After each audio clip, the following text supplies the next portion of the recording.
Welcome everybody. As you know, church and theology can be a very wordy business sometimes. E.M. Forster once referred to poor little talkative Christianity. And yet so much of our theology, by which I mean our thinking about God, our expression of our faith, our Christian imagination, is non-verbal. And we do it through music, and we do it through movement and architecture, and of course through the visual. And no one knows this more than today's speaker, Ayla Lepine. I first met Ayla when we were both on the Visual Arts Committee of St. Paul's Cathedral. That's a few years ago now, and since then she's been ordained priest and is now the Associate Rector of St. James's Piccadilly. Her PhD at the Courtauld Institute of Art focused on the Gothic revival and on medievalism in modern Britain. She's held fellowships at Yale's Institute of Sacred Music, the University of Essex, and the National Gallery. And she publishes and lectures very widely, particularly on the intersections of social justice and modern visual culture. And she's going to give us an illustrated talk for around 30 minutes or so on seeing the spirit, liberation and justice in art by women. And then at the end we can ask our questions and we'll all be finished well within the hour. So would you on this Sunday morning please welcome Ayla as she launches a short series of talks that we'll have over the coming year on visual theology on a Sunday. So would you please welcome Ayla.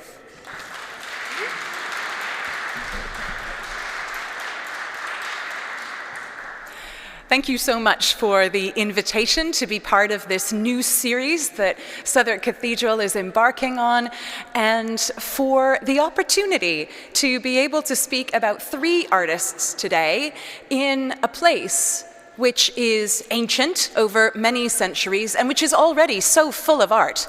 So in a way, all I'm doing, very briefly, is adding to the range of images that many of you will know well and that perhaps you may not have looked at for a long while in a long time, if ever. So one of the outcomes that I'm hoping for, no matter what I share with you this afternoon, is that it will enliven you and inspire you to seek out meaning, to seek out theological depth, perhaps opportunities for faith or even prayer in the visual, in the works of art and architecture that surround you now, in the spaces and places in which you find yourself, whether you're a fan of Tate Modern or the V&A or neither, and you enjoy works of art in a different way. I am making the assumption that you kind of enjoy visual works of art, or else you're having a particularly strangely masochistic afternoon straight after the Eucharist. And so I encourage you to be alive to the prospect of vision and of sacred, even theological vision. And so what I'm sharing with you today are works of art that touch upon aspects of theology, that touch upon aspects of Christian experience and tradition, particularly in relation to images of women and art by women, and the relationship between racial justice and works of art between the mid-20th century and our own time. All of those things are here, present in this, and they, I hope, will be a bit of a springboard for us to be able to explore more widely. I am always curious about what will happen in the uncontrollable, strange wilderness of Q&A. So truly, please do feel free to ruminate upon things, to develop some questions, some ideas, and I will be delighted to share with you more in that more informal time where we can have conversations together about what I offer here. So I wanted to start with this work of art, which was very swiftly infamous in 1964, produced as a silkscreen print. So it was produced fairly affordably in the art studio where you could make multiples, and it was also being taught to students, primarily women, in the Immaculate Heart College in Los Angeles in California. There is now an art center, the Corita Art Center, dedicated to the work and the life of Corita Kent, who was a nun as well as an artist. And one of the things that was written about her in Newsweek, that big American popular magazine in the late 60s, is that she did for the Eucharist what Andy Warhol did for Campbell's soup. So she's in precisely that moment of pop art, using supermarket slogans, things on billboards, whatever she finds inspiring. Perhaps a movie poster might become resonant with the idea of St. John the Baptist. Perhaps something of the wedding at Cana, which we've experienced and explored together as part of our worship.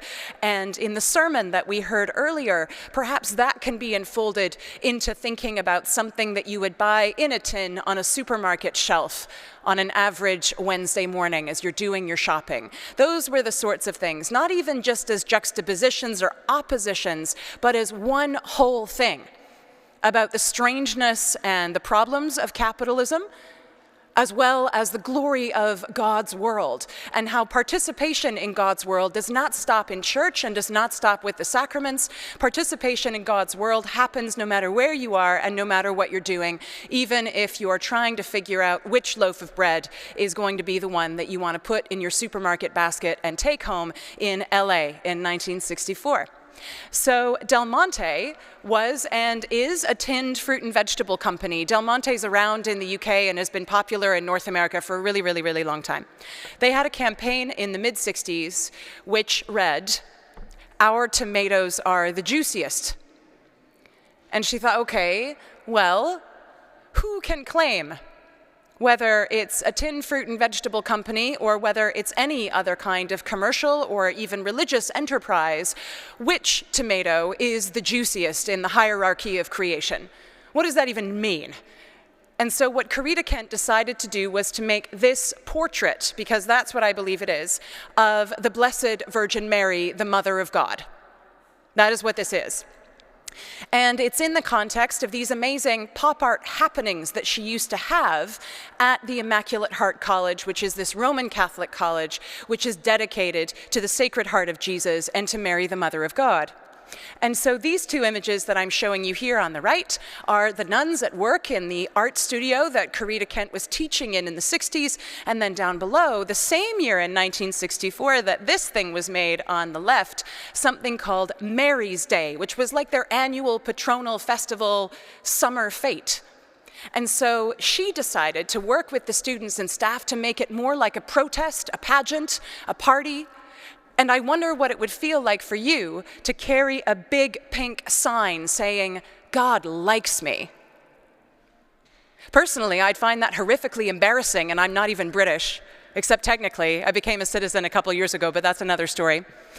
For those of you who have not met me, I'm actually from Canada and not the United States. So thanks very much for playing that game in your minds, but I'm from British Columbia and not LA.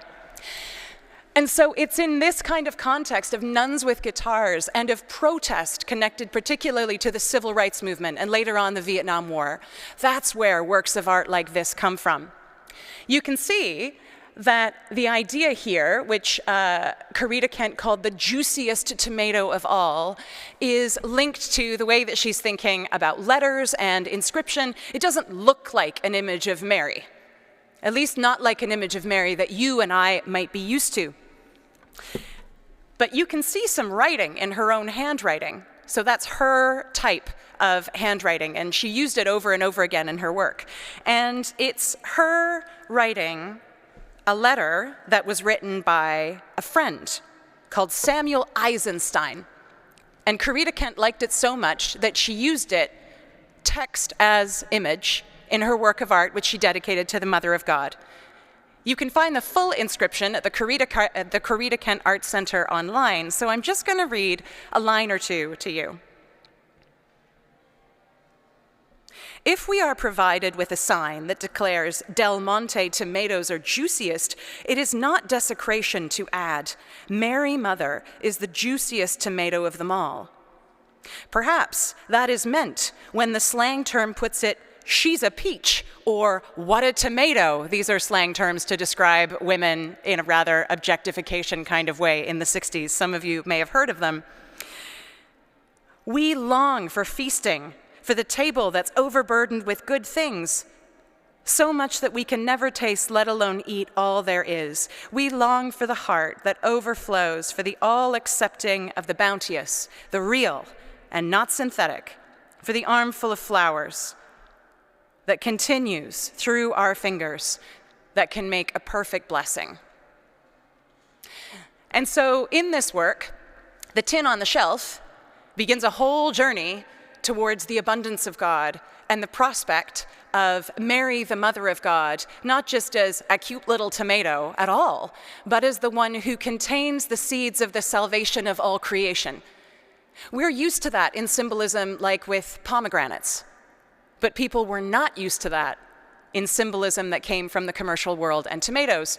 And one of the people who was not used to that was the Archbishop of Los Angeles, who hated this work of art and who really condemned Corita Kent and the college again and again for making these things and for sharing them, because he thought that they were not just inappropriate or confusing, but irreverent, that they were theologically wrong, that they were not helping people to worship God and to connect with Mary. And so this may look like some interesting pop art. You may like it or not. It may be surprising to you that it is a kind of word portrait of the Blessed Virgin Mary, but I don't know whether or not you would think of it as being heretical, or at least being something that could cause people to go astray in the church.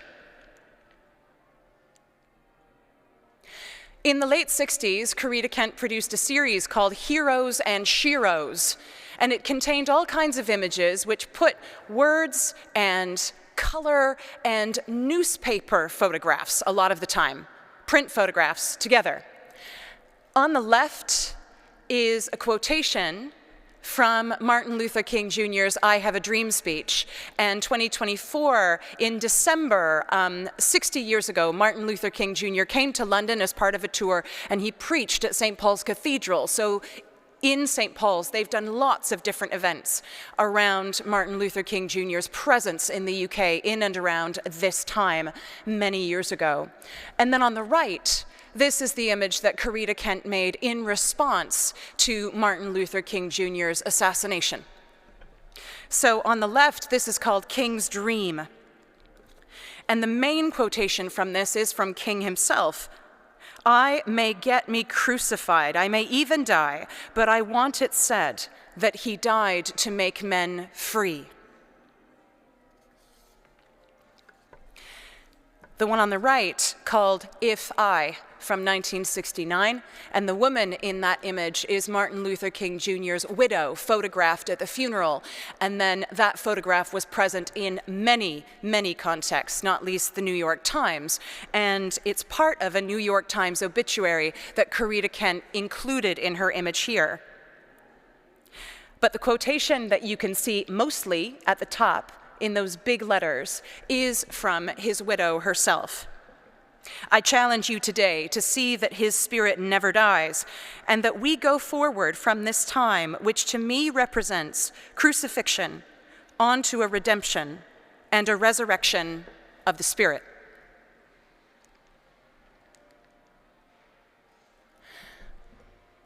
I was able, with the Soul Sanctuary Gospel Choir, just as a little aside, at Greenbelt this past August, to put a little bit of Mary's Day and that pageant and festival atmosphere onto the main stage.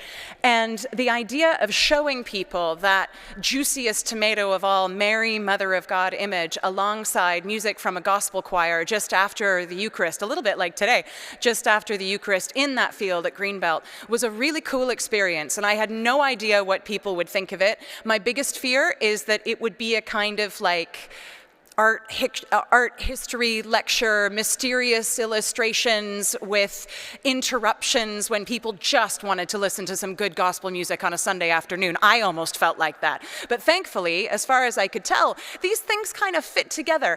And what I got, oh, Catherine, you were there. Thank you for the nodding. That's very sweet. You can never tell how something's going when you're doing it, so that's really kind.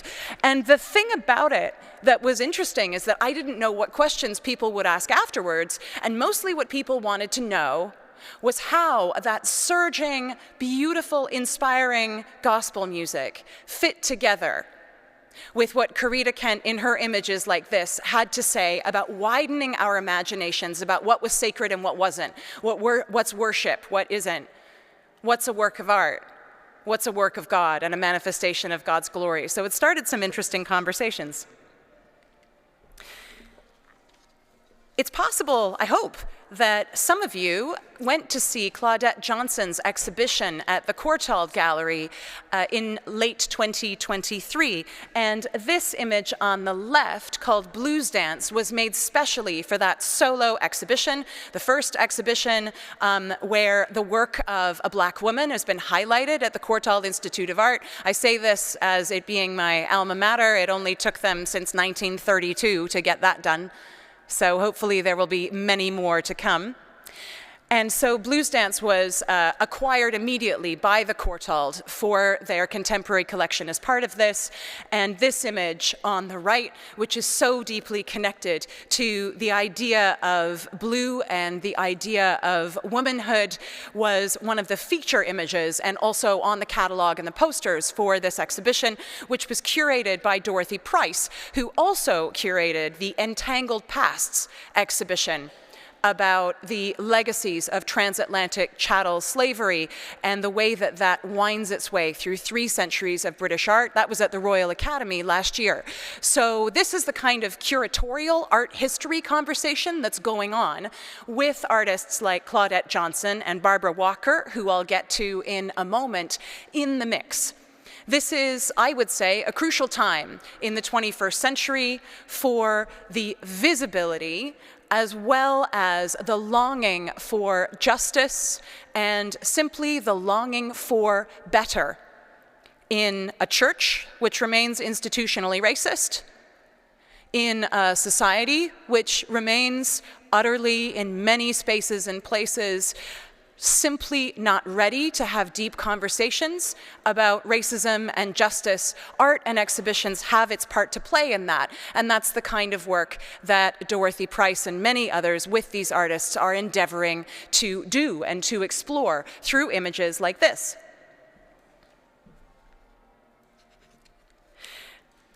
So I believe that reaching beyond anyone's assumptions or stereotypes, least of all mine, Johnson considers the innumerable ways that Black women inhabit spaces, the ways in which they simply are, as Johnson might put it. When she reflected on her work in a film recently for Tate, Johnson said that when she started out in her art practice, I couldn't find images of us that I recognized, and so she decided to tell, as she puts it, a different story of our presence in this country. There's something powerful about just giving presence to a Black woman. So as an artist, she believes that her work is to give presence, which I think is quite beautiful and quite resonant theologically as well, that it is God's work, I believe, to give presence, that the grace-filled experience of life itself in all its fullness as an astonishing gift is this notion of giving presence. It made me think of that beautiful Eucharistic prayer that we sometimes use, all things come from you, and of your own do we give you. There's something which is divinely relational in the idea of gift. And so for Johnson, looking at it through that theological lens, even this brief phrase in a film that she made about her art is resonant with the prospect of giving presence, of making space. And so considering, as I will in a moment with Barbara Walker's work, who is present and who is not present is something that all of us should be alive to all the time. who is speaking and who is not speaking is one of the things that I think about, particularly in the kind of work that I'm doing at the moment, where I'm exploring the art by Black women working in contemporary Britain as a white woman who is not British, and what that means in the dialogues that are starting to emerge in the kinds of spaces like this one, where I'm sharing what I can, aware that it comes from a particular and from a limited point of view. So in 1990, and she's been working since the early 80s, in 1990, Johnson wrote this: "I am a Black woman," and for her that's all one word, and it's a capital B. So imagine that, just one word, capital B. "I am a Black woman, and my work is concerned with making images of Black women." Sounds simple enough, but I'm not interested in portraiture or its tradition. I'm interested in giving space to Black women's presence, a presence which has been distorted, hidden, and denied. I'm interested in our humanity, our feelings, and our politics, some things which have just been neglected. So it's notable to me, too, that this past year, Johnson was nominated for the Turner Prize. And I'm about to take you into the Turner Prize exhibition, and she did not win. Another really fantastic artist who is a woman of color won this prize. Her work is very different: sculpture, installation art, found objects. And so Johnson, in her work with the idea of presence, portraiture, life, a different kind of presentation of lived experience, is also in this conversation, and yet, from a Turner Prize point of view this year, did not win. And in the previous year, Barbara Walker, who I'll be speaking about, was also nominated for the Turner Prize and did not win. And the person who won was a trans artist named Jessie Darling, whose work was actually exhibited at my church at St. James's Piccadilly a little while ago.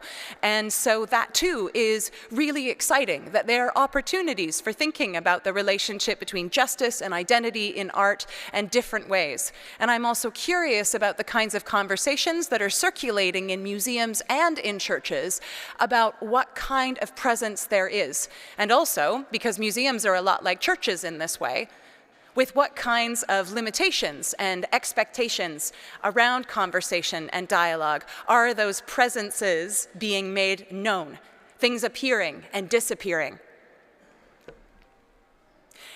There was an exhibition quite a while ago now called The Thin Black Line in 1983 at the Institute of Contemporary Art in London.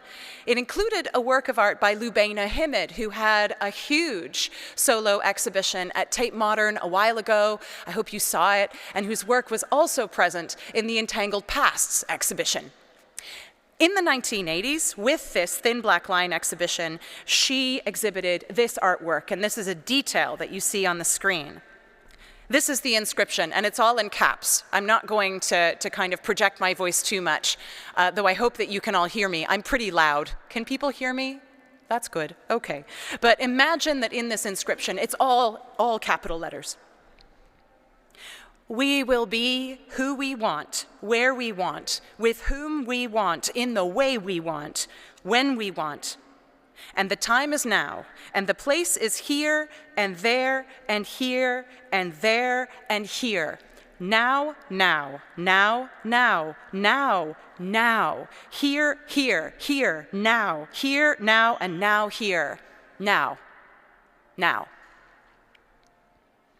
The movement from the future tense to the present in this, the inclusion of 3 crosses between there and here in the inscription, it reminds me, as someone who wants to put art and theology together, of something that we've recently experienced around Epiphany, those 3 crosses between the initials of the Magi as they come in this moment and in all moments to worship and to be able to gaze into the tiny eyes of the salvation where heaven and earth meet.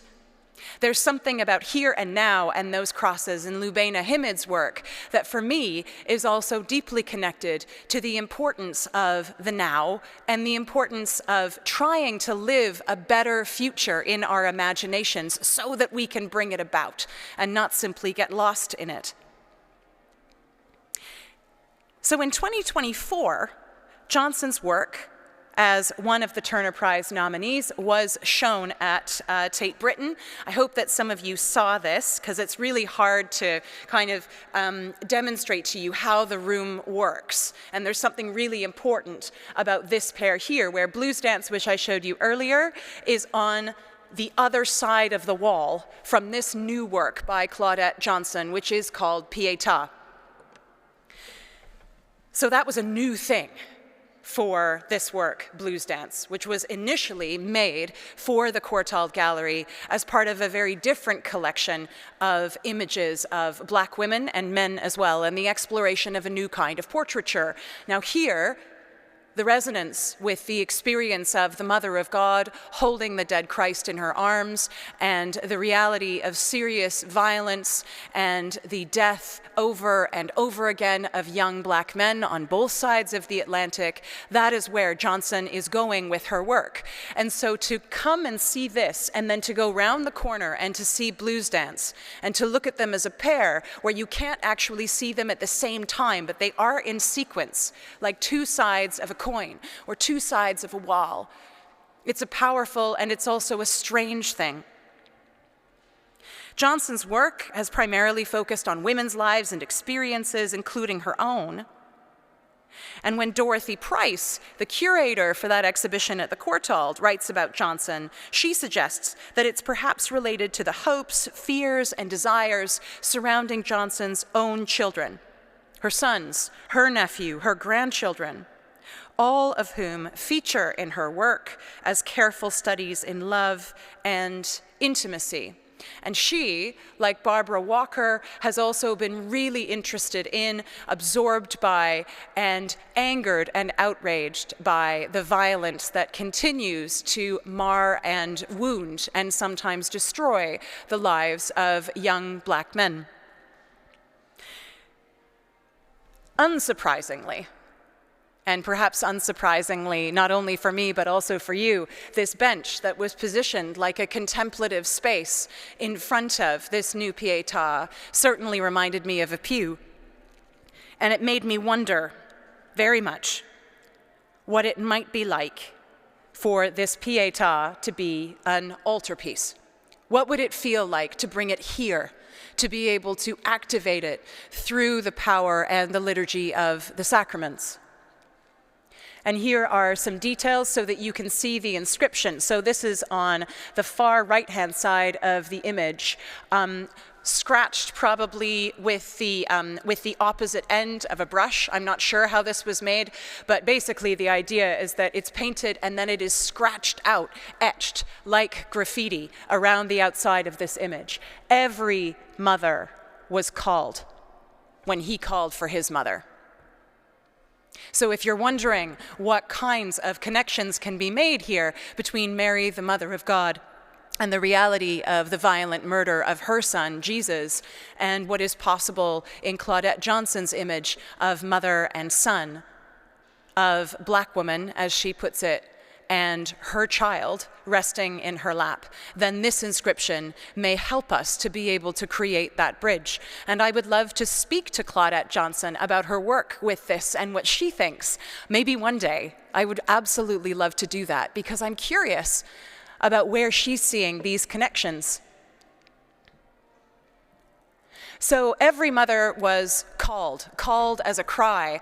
And I became curious, too, about the idea of the Magnificat and a different kind of call, an invitation where every mother is called when Mary is called and consents, not knowing, because no one could ever know, to the extraordinary, wild, strange, painful, as well as joyful experience of being the Mother of God.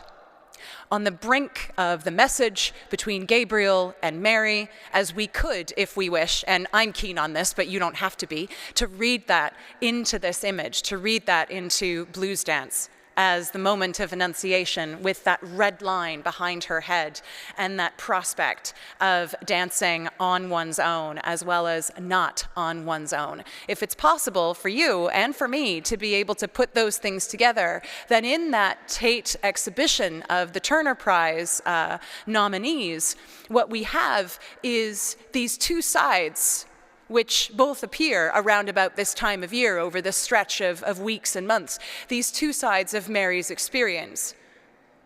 This encounter with God through the archangel, and this horrific promise that a sword will pierce her heart, even when her baby is only days old. And so here I'm showing you a couple of details of Bluesdance where Johnson has signed her work, as well as this really interesting kind of rupture. And the more I looked at this in relation to what I think is a kind of a quasi-halo in this image, the more I saw the connections between lines that divide and lines over which things are passing through, liquid and beyond the boundaries of the frame itself, particularly in this woman's hair, as it makes its way up and then beyond the frame.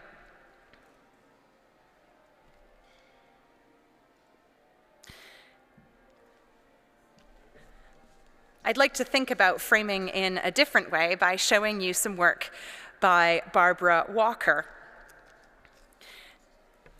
Barbara Walker, she too is a British artist, and she is of African Caribbean heritage. She's from Birmingham. And this image that I'm showing you is part of her Vanishing Point series. She's done many of these, and she started around about 2017, 2018, like with this one, which is a Titian painting, which she has taken and then embossed onto paper.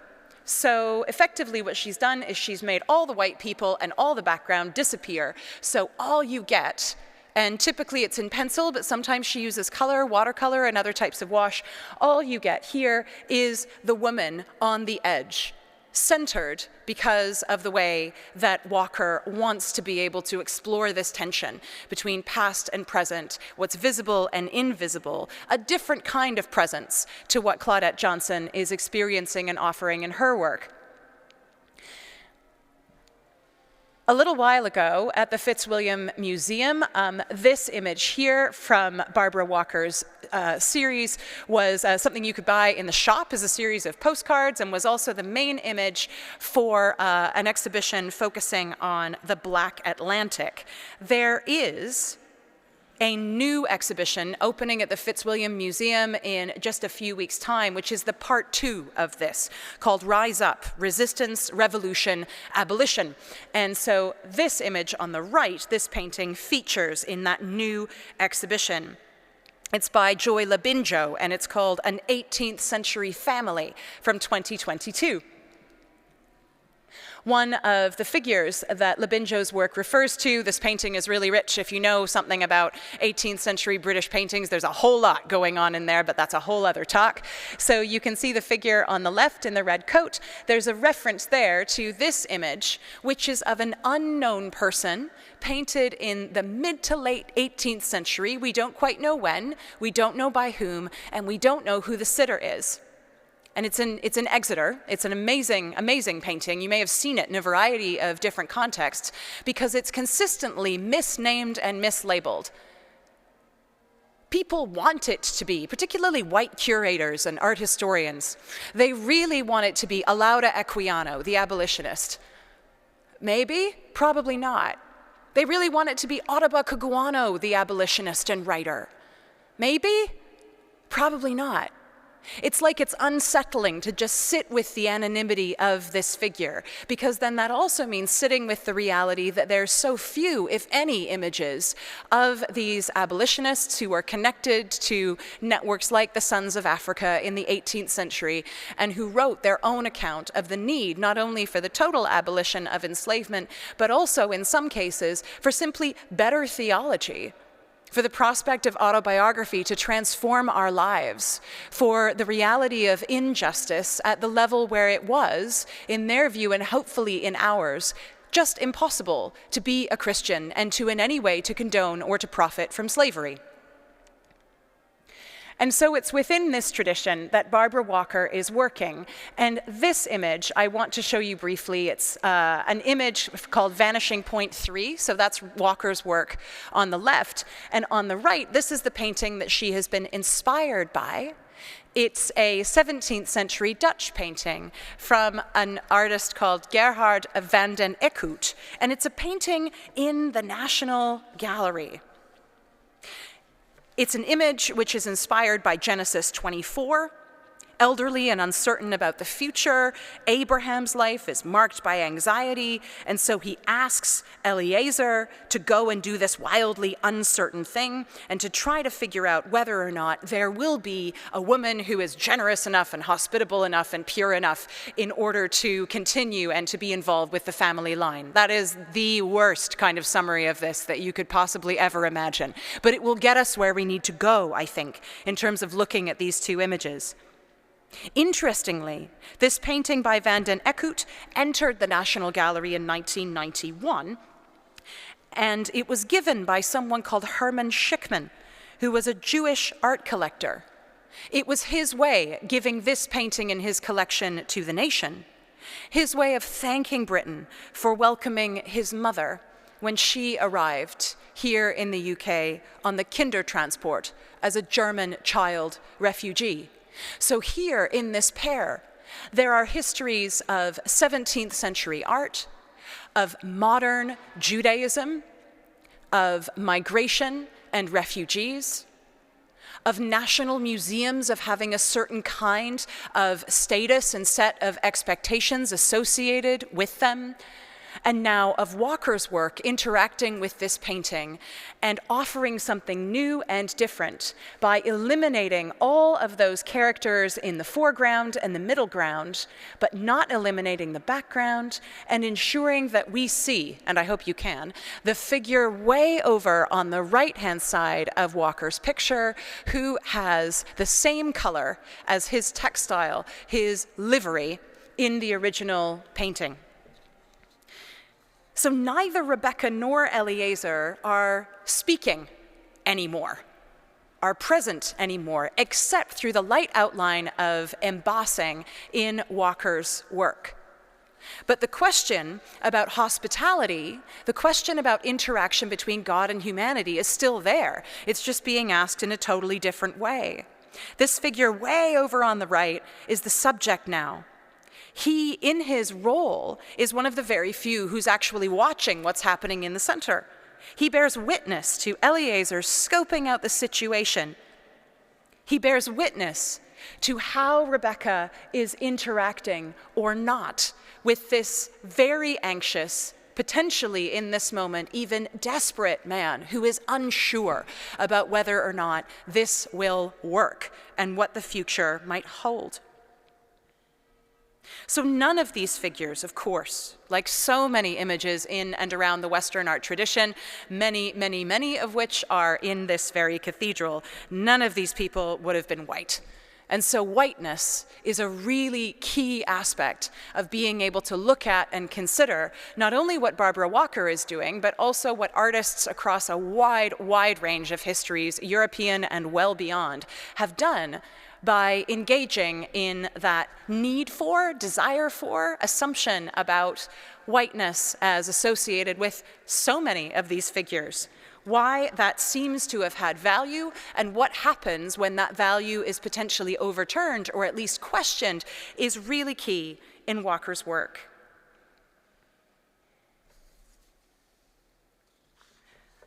One of the things that happens with these pictures, some of which are quite large and some of which are a bit smaller, is that they insist on patient curiosity. It's a bit tough to work with them today in this context, but you can go online and take a closer look, and you can also take a look at Walker's work when it is exhibited from time to time in exhibitions like the Fitzwilliams. Patient curiosity, I think, can also be costly. The relationship between patience and attention and God's love and ours is a relationship where I think we should and must expect to be challenged in what we're being patient with and for how long and what we're being curious about. It's not meant to be an easy experience of gentle looking or listening or interacting.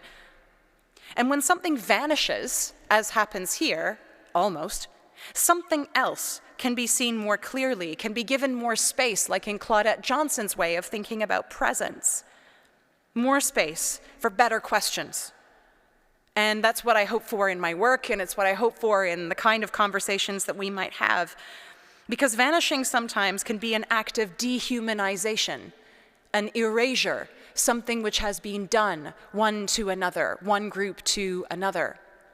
Vanishing can also be a positive thing, where we think to ourselves, feel in ourselves, and look and gaze and think, what was there before? Does that matter to me? What happens when something that was here is no longer here? What happens when something that we think should be here disappears? That's a wonderful moment to question in ourselves, did it need to be there? Why was it there in the first place? How do we associate vision and worship with value and visual presence?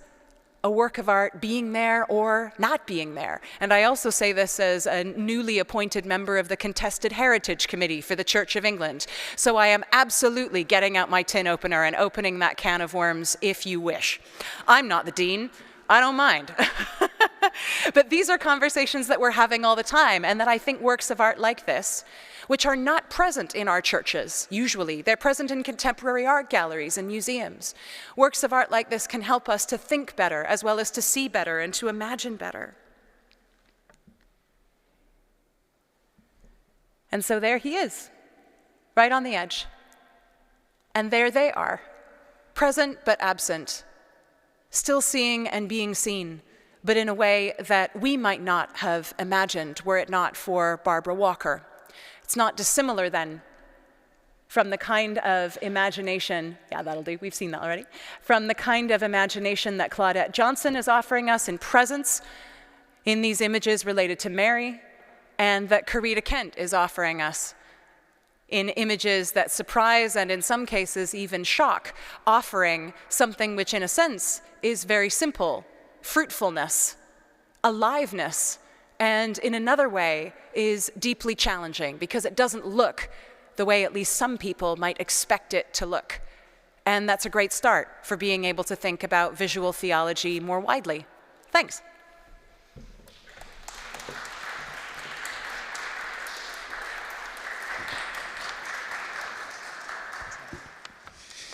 Thank you, Ayla. We've got just a few moments for one or two questions, if people have some questions or comments for Ayla after that tour de force. Yes. Thank you so much. That was brilliant. It's not really a question, it's just a reflection on the whole thing of presence and absence. Sure. The idea of representation being a means of forgetting. And it just reminds me of a lovely story, the myth of Butardis, which is the origin of drawing. Well, drawing has been a very hot topic over in the arts, visual arts, in the sense that, so in the myth, I won't go into it in depth, but somebody makes a memorial to somebody who's gone off to war, whereas his lover makes a drawing around his shadow before he leaves by candlelight. And there's a lot in that, and there's a lot in these postmodern, observations of using absence. Yeah, thank you. Thank you very much. Anything else here? Questions, comments? No. Yeah. Right, again, it's not a question, not a question, but an observation. I am not a visual person. I found this really challenging. And to be able, particularly the tomato, kind of tin tomatoes, I just could not get my head around it. I mean, the other ones, it was beginning, particularly the vanishing points, it was sort of beginning to come. But I came to broaden my mind, and I think that has happened because I just love words, and I kind of find visual things really difficult, so thank you. I'm so glad you're here. And I'm so glad you brought that and that you shared it. Thank you so much for coming. The comfort zones aren't easy to push boundaries on, and I'm so pleased that you're here and that you wanted to share that. Thank you. I mean, I'm a word person too, but words only get you so far, it seems to me, sometimes. So I sort of sit here and relish it all, but I'm sure you're not the only person sitting here for whom, this challenges. Yeah. Anything? Yes. I'm not sure I heard whether you said this or not. You're saying you would love to speak with Claudette Johnson about this. Do you know if when I see that is the Claudette Johnson before I go off on the left, yes. I mean, that sort of sense of somebody just enjoying her presence, herself, and in that moment. If that is the Annunciation, that again is a remarkable moment in a young woman's life, that sort of life-changing, world-changing thing. Do you know if that is anywhere in Claudette's thought about this? I have no idea. This is the art historian's joy and trepidatious peril to be able to explore, especially with artists who are still alive. As the Dean explained, my area of expertise, especially in my PhD work, and this continues on in one way or another, is 19th century art and architecture. All those people are thoroughly dead and passed away. It's much easier to talk about a guy who died in 1907 than to talk about works of art by any contemporary living artist. And so this idea of associating this with the Annunciation is my own, and it's something that I'm kind of daring to offer. And that's part of the reason why I want so much to have a conversation with her, because I don't know what she would say. But here, for me, I believe that any image is open to theology.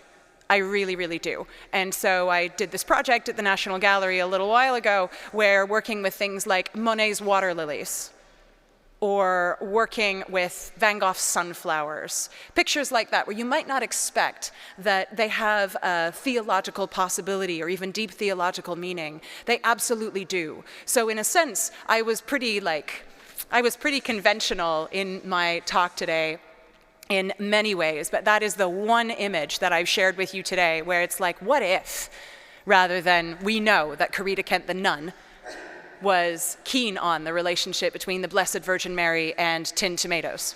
So it may be controversial, but at least we know that there's an absolute, we can hook it on to Christianity, to theology, and then you go and explore from there. But this one, I don't know. I'm having an experience possibly all by myself, which Claudette Johnson could be thoroughly horrified by, and I have no idea, and I'd love to know. Yeah, Sophie. Hello, I'm an artist myself, and I've found it's really quite easy to offend people with art, especially with a religious context. I see, when I see the tomato art, I don't see offensiveness in it, but I appreciate that some people did because it's not reverent enough for them and they don't see it. Do you believe that it's important to challenge, I guess, the bourgeoisie or whatever, the basic common view of anything religious in art? The short answer is yes. The slightly longer answer is two words, which is it depends. And what I think I mean by that is that, like in all forms of art, and poetry is like this too, as is liturgy, all of the things that in a sense have been built over many centuries of struggle, of controversy, of debate, of rage, of prophetic possibility, and also of safety, of conservatism with a small c and with a big C. Why? I'm always curious about this. Why is visual art of any period being made and offered with a quality of challenge within it? And I'm not asking in terms of why, but I'm so curious. I'm like, why? And often what happens is that I'll give you an example of, so there's an artist whose name has suddenly flown out of my head, but he made an image quite big of the crucifixion in chocolate. And he called it My Sweet Lord. And it was in a window. It was part of a gallery exhibition, and some people, not everybody, people were horrified, and they were like, we have got to get rid of this thing because it's not right. So what's the problem? Is it a sculpture? Is that the problem? No. If he made it in stone, it's not a problem. Is it the color? Unlikely. There may be some questions about, some really interesting questions, which was raised with the artist as well as with art historians at the time, about race. So it's about the chocolate. And that, in a sense, takes us back to the idea of Corita Kent. It's about the tomatoes, if it's something that you can just buy. But then it was more than that, because it was about the possibility of Jesus being eaten as a treat. There was a connection with the Easter Bunny people were getting all freaked out about. There's all sorts of different stuff. So if it was made out of bread, would that be an issue? Not necessarily. And so any work of art that opens up a bigger conversation is a conversation worth having, always. Where it's placed, how it works, what kinds of debates need to take place in any kind of community in order to explore that. Does something that causes controversy in a gallery inevitably cause controversy in a church or in any place of worship? Huge questions. And so my short answer stands, yes, the challenge is absolutely necessary. And in one way or another, every single thing that we can see around us is genuinely challenging. All of it. We could work here all day for many, many months, which we will not. We have lives, you have homes to go to and things to do today. Every single one of these things is genuinely a challenge in one way or another, if it is worth anything, really. So I think that that's a good place to begin, rather than a place to be afraid or to not want to talk. Thank you. It's a great question. Well, I think you've just summed up why we're having this little series, really, is because of the connection between the eye and the mind, and you've done that, as always, with such lively enthusiasm. It's so contagious, even the most wordy of us can't be untouched by your enthusiasm. I was talking to Catherine and Michael not too long ago about hearing somebody describe faith as a questioning joy. Oh, lovely. And every time I hear you, I hear a questioning joy. And for that, and for all that you've brought here, and the way that we're now going to go and use our eyes a little bit better, on behalf of us all here, thank you so much, Ayla. Thank you. Thank you.